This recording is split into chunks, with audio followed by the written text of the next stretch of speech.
Hello, we're going to finish up looking at the teabag rockets, and we're going to go on to talk about something related to energy, and that's work. And we'll do it with a demonstration. No LOL chart for this one, but you will need your demo book.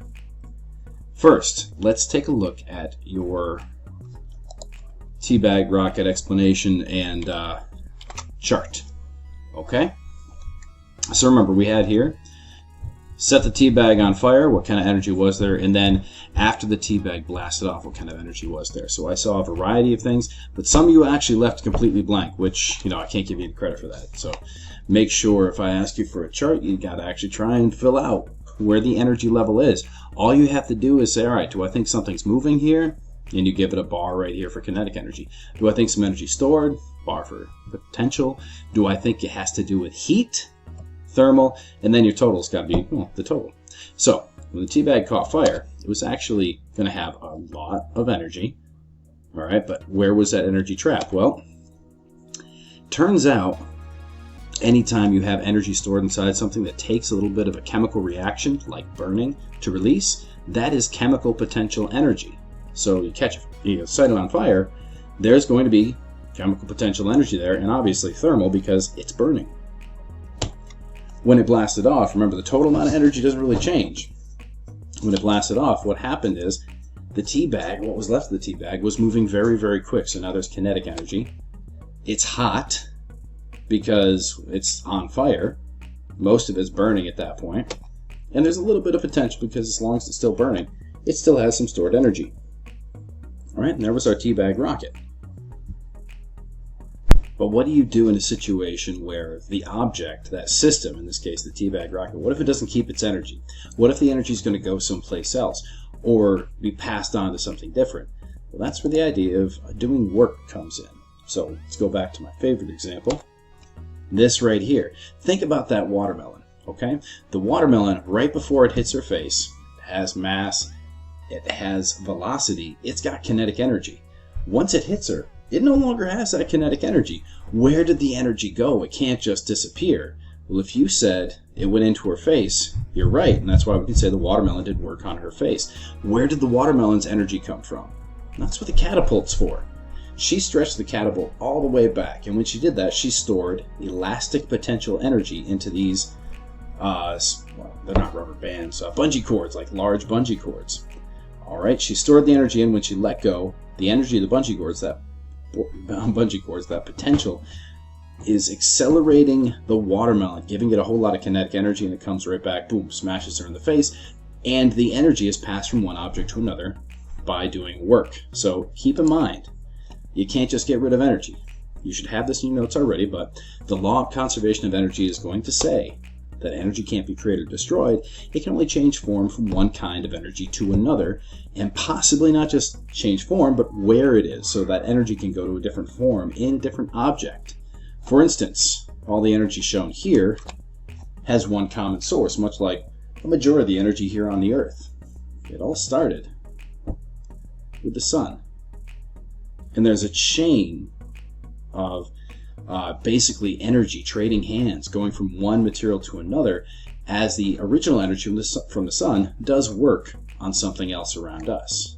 Okay, we can talk our way through that, but first I want to give you an example of just an object doing a little bit of work. So take out your demo books and write down kinetic energy spheres. Make sure you're writing down observations, because I'll look for your observations when you upload this picture.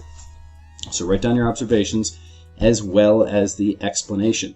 There will not be an LOL chart for this one. Check it out. All right, our next demonstration is going to involve these two steel spheres. They're very heavy steel spheres, and I'm going to move them fast and hit them together. When I hit them together, you can probably hear a clank. Now, since these things moving together with mass have energy, what kind of energy would we call it? That energy of motion. And if you thought it's kinetic, you're right, it's kinetic energy. I switched the paper up. We're using newspaper instead. The camera should be focused right around here. Remember, I have these two massive steel spheres. They're going to have some kind of energy as I bring them forward, but watch what happens where they connect with the paper in between them. You see that?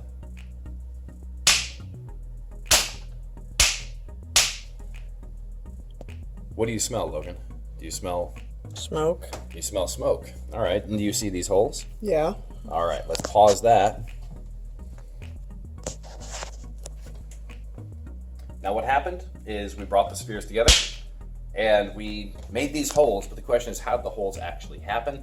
That's why we brought the thermal camera this time. So this heavy sphere right here collided with this heavy sphere. The paper was in between.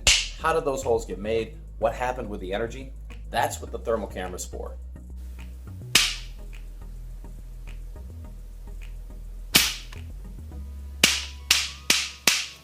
See any heat? You can see the holes I made?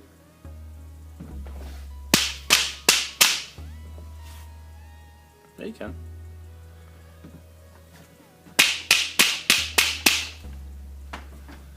Keep it right about here.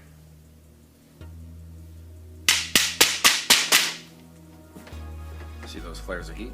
Right? And then they go away. Go ahead and stop. Makes this demonstration different from the previous demonstrations is we're not just watching the energy of one object. We have separate objects here. We're starting with kinetic energy in these two spheres, and then we're doing something to the energy picture right here.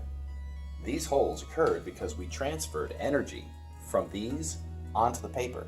If you watch that heat camera shot, you were able to see places where my hand came together, and then this sudden flare of yellow with a dark green outline.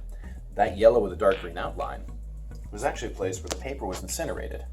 All the kinetic energy became thermal energy. Hey, come on in and take a look. You can zoom in, bud. So all these holes were made by the passage of kinetic energy into thermal energy inside the paper. All right, as you saw in the video and that heat cam footage, there was a little bit of trade-off there. The energy did not stay in the spheres. So we begin with each sphere that was in either hand has a large mass, and I hit them together with a high velocity. The equation for kinetic energy is 1/2 mass times velocity squared. So if you have mass and velocity, you have kinetic energy. All right, so I have a lot of kinetic energy in each one. I wouldn't want anybody to get a finger in between those two as I smack them together, because it would kind of hurt you. And by the way, if that clapping my hands kind of freaked you out, I apologize. Probably shouldn't do stuff like that if you can't see my hands moving. Okay, now, as they did collide though, they stopped moving. They no longer had all that kinetic energy. We said you cannot create or destroy energy. That's the law of conservation of energy. It has to go someplace. Question is, where did it go? And you may have some ideas. Think about where that energy could have possibly gone. One, just think, if you had your eyes closed, would you have known those two things hit each other? Yeah, you would have. You heard a noise. So when they hit, you hear a noise. Some of the kinetic energy of each has been given to the air. All right, it actually pushes the air around. We call that push of air a sound wave. So we're actually giving some kinetic energy to the air. The ball decreases in kinetic energy, but the air increases in kinetic energy. Moves away in a sound wave, your ears pick it up, which, by the way, means that those air molecules are actually giving energy to your ears, or in particular, the little eardrum deep down inside your ear. Okay, so some of the energy's there. Didn't disappear, just went into something else, the air. The rest of it actually stays right in between the spheres where the paper was. So the rest of the energy is given to the paper in between the spheres. The spheres are going to do work on the paper, giving the paper thermal energy, heat energy. It heats the paper up so much that it burns away in the blink of an eye. It actually takes 1/100th of a second for all that paper to burn away. And I could smell it. Logan could smell it. You and I, you could just see that there wasn't a hole, now there is a hole, but you got the hole because we actually vaporized the paper in between. And you could see the evidence of all that heat energy on the thermal camera. Those are the bright yellow spots on the thermal image. Okay, so paper's that greenish color. You see my hands move in, those giant red hands slamming together. I move out of the way. The paper is still a cool color, but there are these yellow spots now. The yellow spots correspond to the holes that are now in the paper. Okay? So these spheres did work on the paper. Well, what is work? Work is the movement of energy.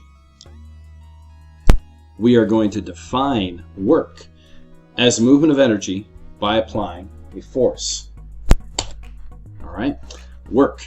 Work happens when a force is exerted over a distance. So there was a force exerted over a very, very, very, very small distance in between those two pieces, in between the two spheres where that paper was.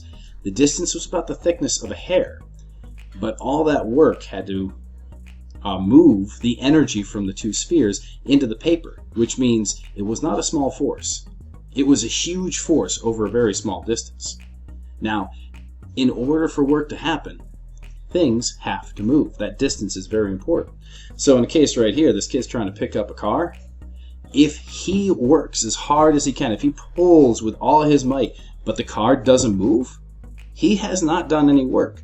But if you're able to lift the car, then work is done. Think of it this way. If he can't move this thing, he can't give any of his energy to the car.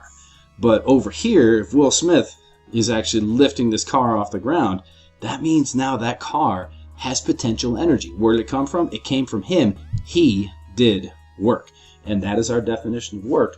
And that is where we're going to stop for right now. Please make sure you take a picture of your demo and send me that picture with observations. Okay? Thank you very much. Have a good day.